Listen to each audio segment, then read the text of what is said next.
Sebelumnya beta ucapkan terima kasih karena ibu-ibu telah meluangkan ibu-ibu punya waktu. Perkenalkan, beta punya nama Fania Jawa Tumhisa.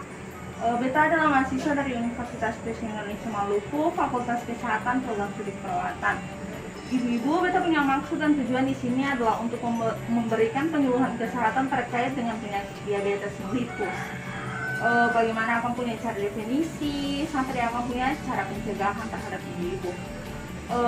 Untuk itu ibu-ibu, beta minta kesediaan ibu-ibu punya waktu kurang lebih 15 menit. Apakah ibu-ibu bersedia? Ya. Baik ibu-ibu.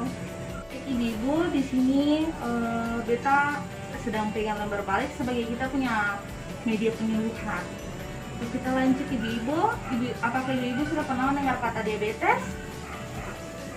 Diabetes itu apa ibu? Biasa rata sebutin. Pada dasarnya dalam kalangan masyarakat diabetes mellitus atau dong biasa disebut dengan kencing manis.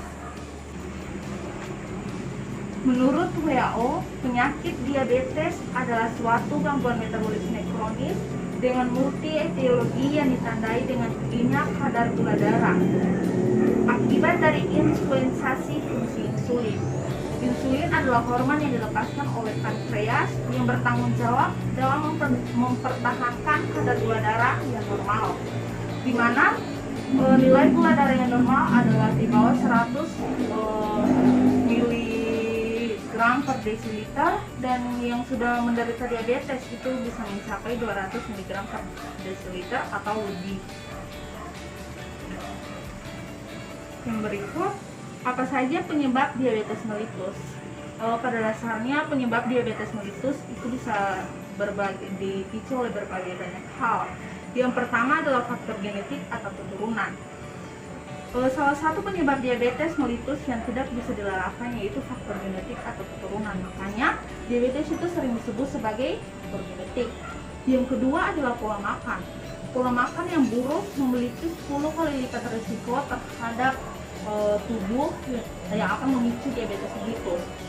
Karena pada kondisi normal tubuh akan menstabilkan kadar gula darah sesuai dengan jumlah yang kita makan. Jadi jika kita mengonsumsi makanan yang terus-menerus mengandung tinggi gula seperti cemilan, permen, soda, dan makanan lainnya akan mengandung gula yang tinggi, akan membuat tubuh kita dipicu oleh kadar gula darah yang tinggi. Yang ketiga adalah faktor gaya hidup. Faktor ini yang terkait dengan gaya hidup meningkatkan risiko diabetes, antara lain adalah kegemukan atau obesitas, hobi mengonsumsi makanan tinggi lemak dan kalori, malas berolahraga, hingga tidak pernah melakukan pemeriksaan kesehatan yang rutin. Yang keempat adalah stres.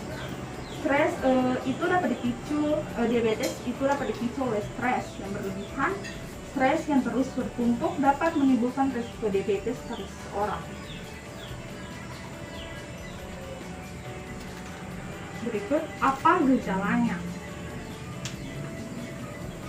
Gejala yang sering kita jumpai pada orang yang menderita penyakit diabetes mellitus yang pertama adalah sering buang air kecil, sering merasa haus, sering merasa lapar, berat badan menurun, kelelahan, keletihan, dan mengantuk, serta infeksi kulit.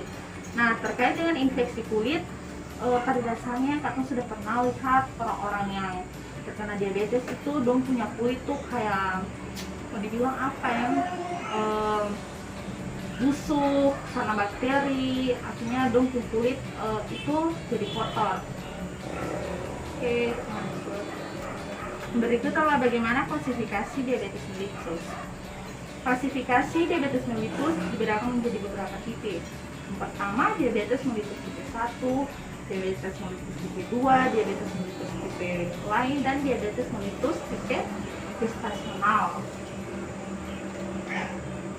Komplikasi diabetes mellitus. Diabetes mellitus membuat beberapa komplikasi atau banyak komplikasi yang dapat terjadi dalam tubuh. Yang pertama yaitu gangguan pada mata. Yang kedua adalah kerusakan ginjal. Yang ketiga adalah kerusakan saraf. Dan yang terakhir ada penyakit kardiovaskuler atau komplikasi. Yang pertama, yang kita bahas yaitu gangguan pada mata. Diabetes dapat merusak pembuluh darah di retina. Kondisi ini disebut sebagai retinopati diabetik dan berpotensi menyebabkan kebutaan. Yang kedua adalah kerusakan ginjal. Komplikasi diabetes yang menyebabkan gangguan pada ginjal disebut nefropati diabetik. Yang ketiga adalah kerusakan saraf. Tingginya kadar gula dalam darah dapat merusak pembuluh darah dan saraf di tubuh, terutama kaki. Tadi baru sampaikan buat ibu toh. Yang berikut adalah penyakit kardiovaskuler komplikasi. Diabetes mellitus yang menyerang pada dasarnya diabetes mellitus itu dapat menyerang jantung dan pembuluh darah, penyakit jantung, stroke, serangan jantung dan penyempitan arteri. Jadi kalau misalnya diabetes mellitus itu menyerang patung jantung, maka akan terjadi serangan jantung. Menyerang patung ke otak, maka akan terjadi penyempitan di otak sehingga bisa menyebabkan stroke. Apa yang dapat dilakukan untuk mencegah diabetes? Yang dapat dilakukan yaitu menerapkan pola makan sehat, menjalani olahraga secara rutin, menjaga berat badan ideal, mengelola stres, dan harus memeriksa kesehatan dengan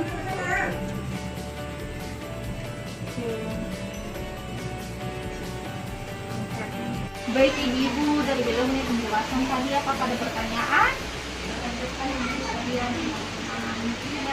Terkait dengan saya kulit kayak pada kaki, apakah jika seseorang itu dia terkena diabetes lalu kakinya sudah busuk, apakah itu bisa dilakukan amputasi pada kakinya?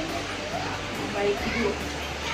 Jadi pada dasarnya orang yang mengalami diabetes, apalagi infeksi kulit tadi, harus diamputasi, bukan bakteri dapat menyebar. Jadi penyakit diabetes itu kalau kaki yang luka sedikit akan menyebar ke bagian tubuh lain. Jadi untuk mencegahnya kita harus mengamputasi kaki tersebut. Ibu, apakah ada pertanyaan lagi? Baik, saya akan menarik kesimpulan dari satu pembentukan yang saya lakukan. Dan kesimpulannya adalah diabetes itu sangat berbahaya bagi kehidupan kita, apalagi dalam menjalani aktivitas sehari yang kita sehari. Dan untuk itu kita harus menjaga pola makan yang sehat, menjalani olahraga secara rutin, menjaga berat badan ideal dan mengelola stres dengan baik. Baik itu ini dalam berbaliknya bagi ibu, silakan pelajari, silakan buka, silakan baca. Dan terima kasih atas waktu dan kesediaannya. Semoga penyelesaian yang saya lakukan tadi dapat diterapkan di kehidupan